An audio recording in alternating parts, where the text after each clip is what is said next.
What's up guys, VFX here, and today I'm bringing a new video on Artist Insight episode 2. I got some pretty good feedback on the last one, so I thought about creating y'all another one. Today I'm going to be talking about the mini edit I've just watched, which was actually scrapped. And I was talking about some of the 3D work I put into it. So, and actually this is about to be a little trickier because this is actually probably uploaded on a Saturday, Sunday, but I'm making it Thursday. But here's exactly the 3D work. This edit was pretty much, I did the 3D work, and then after I was like, alright, well I guess I'm gonna have to throw some editing behind it, and I'm actually be on vacation this week, so I wanted to get it out before, and also had some other videos I wanted to create. So let's see what we got here. If I can get to the first one. Alright. So here you have a guy. He's just walking. It's pretty basic animation. And then boom. And this is, just a slight blood thing. Alright, now here's the first major one. Basically tracked it. Put models right there. And then a real flow blood splash. Right here, I had a guy on the ground. And then blood. You see there's a little bit of blood dripping out. And then some 2D text on the wall with a 3D blood render. And that's pretty much it. So let's go over how exactly I went approach this. So one thing is I kind of thought of I want to do kind of like a horror scene. Out of mind, the original thought of food for thought was have this guy right here does the clip, blah, have some type of way he gets shot behind and it actually looked like it. I had originally his gun going down and his head kind of going up, but it just didn't fit. It didn't look right. It was really choppy, and this just kind of just gave it a little something that it did good enough. It looked a little better. And so I want to have this mystery guy right here. Where is he at? Right here. I want to have this mystery guy kind of be appearing throughout the story. That kind of gave you like a mystery behind him, kind of asking you, okay, what is this guy doing? Why does he keep showing up? And then finally just murdering the shit out of this dude. So, and for this first scene, 3D scene, I wanted to capture a slow, like, paused motion, give you that like time freezed effect, and I did okay with it. So this one actually I did last. I just kind of rushed it because couldn't get the bullet trail exactly how I wanted. I want to do like a bullet trail and a slow moving bullet coming out of it to really give it that slow time lapse.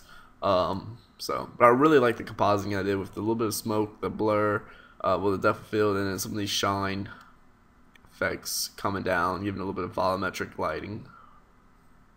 So, and right here, this is another thing I wanted to have was after the shooting, I wanted to have this guy right here be on the ground, and as you see, you actually have to kind of zoom in for this. About 150, you can actually see blood trail dripping out, and it looked a lot better when I was actually creating it in real flow than what it looks like right now. It looked a lot bigger. So, but I mean, if you really pay attention, you can actually see. So yeah, and then we come up to the tombstone. I wanted to either put like your next or have something like the guy's name right there.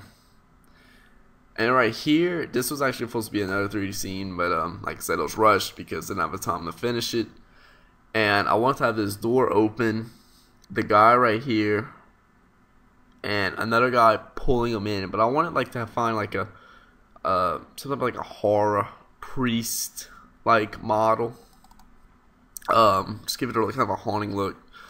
Then also I would kind of like change up the color correction a little bit and the song to really give it that, kind of chill factor to it.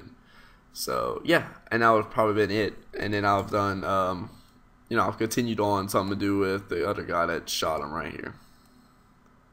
So now let's go into actually how I created all this. This is 4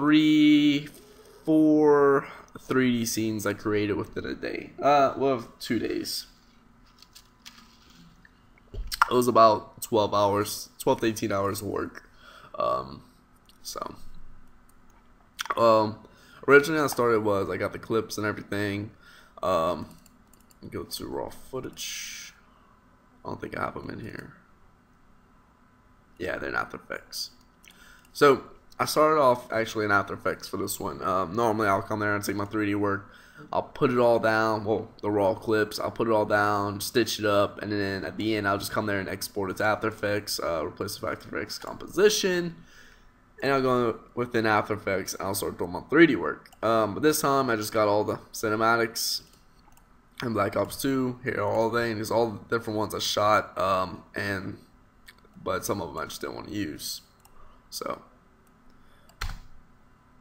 alright, so then I just started creating new comps with each one. I started going over the footage, editing it, scaling it, speeding it up, different stuff like that. So here's the raw footage for the first one, the blood pool.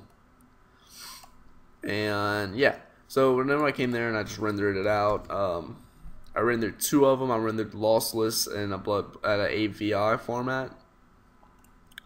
And then the second one I rendered was a JPEG sequence, and that is for my tracking.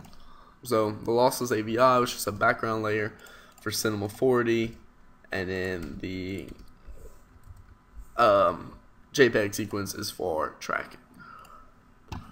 So then after I rendered those 2 out, I came in PF track. This is what I use. I don't use Beaujeu. That's just me.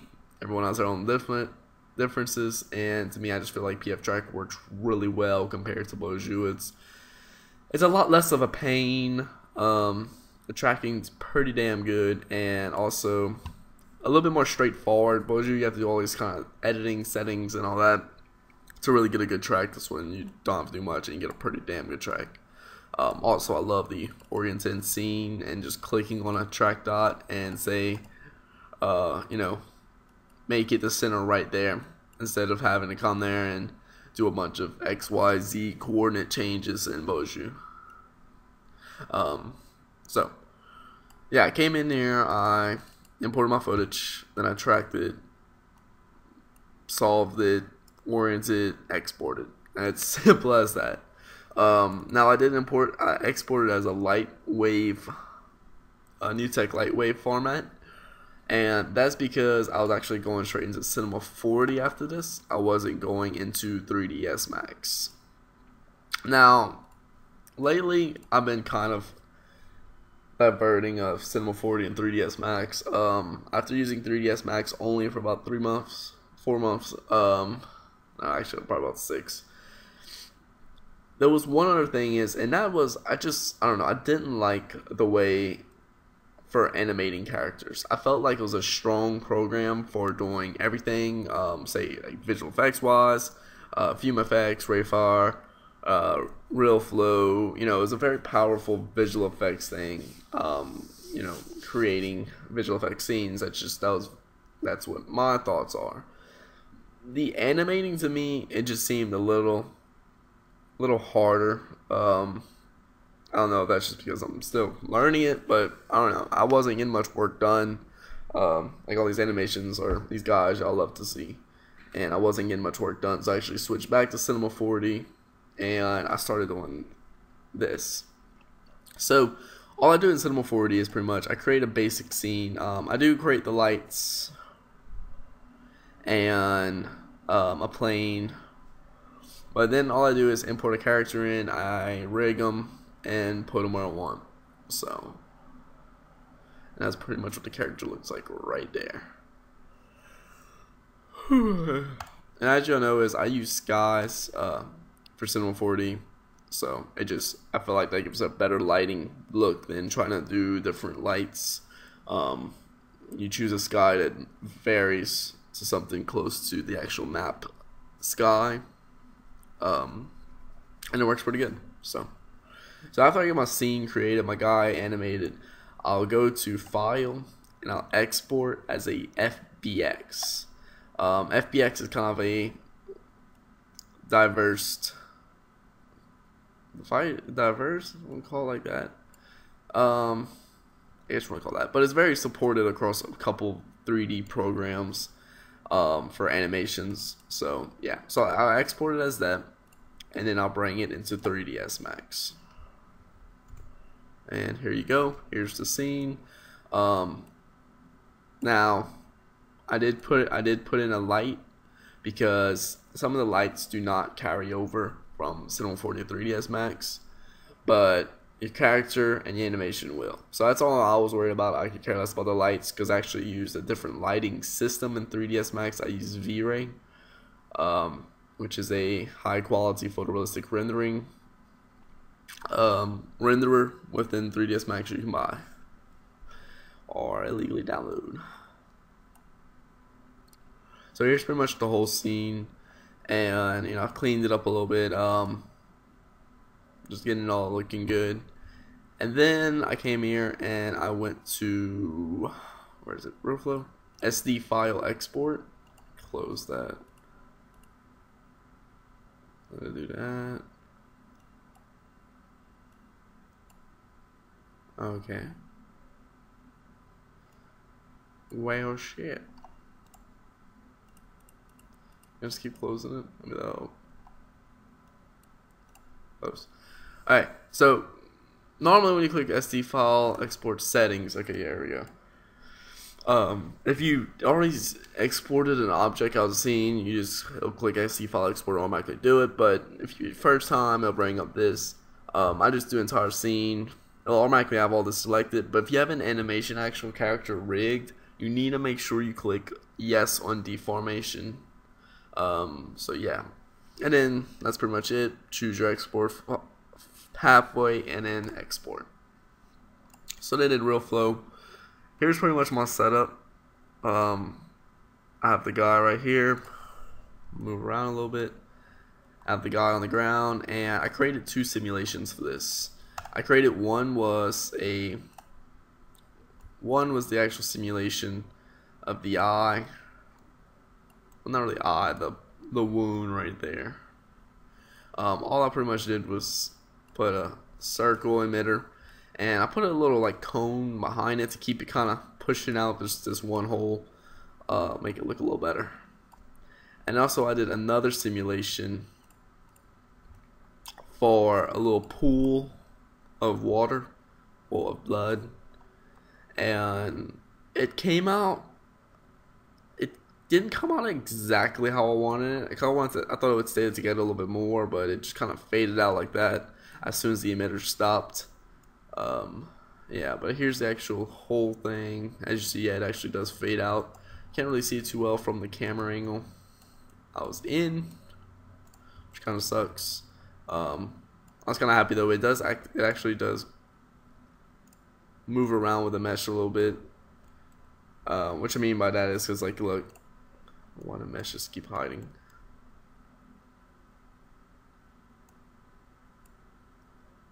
Okay, I've never seen that before.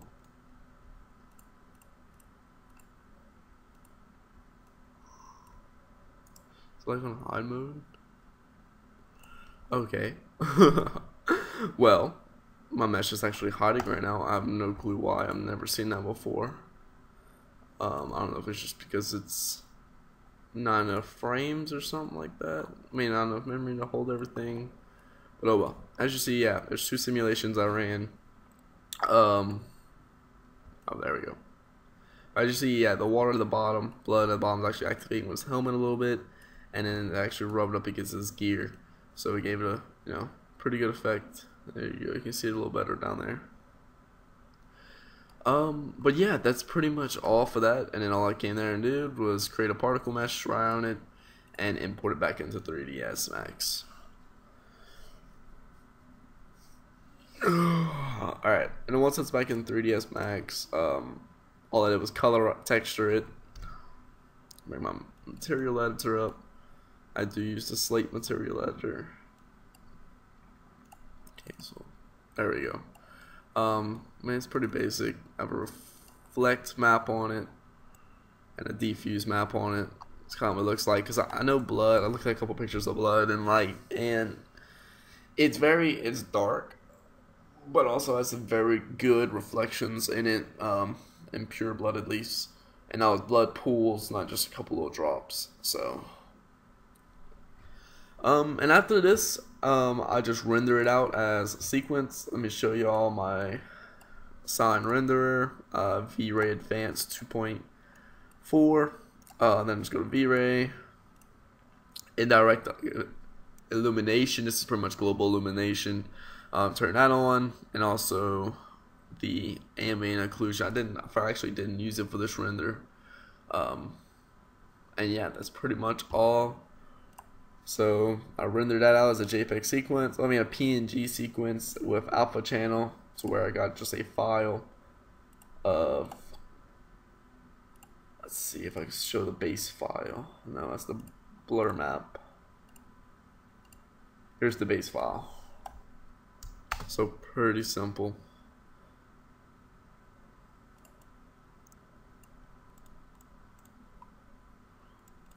As you see, here's the blood. You can kind of see it's reflecting a little bit of the light.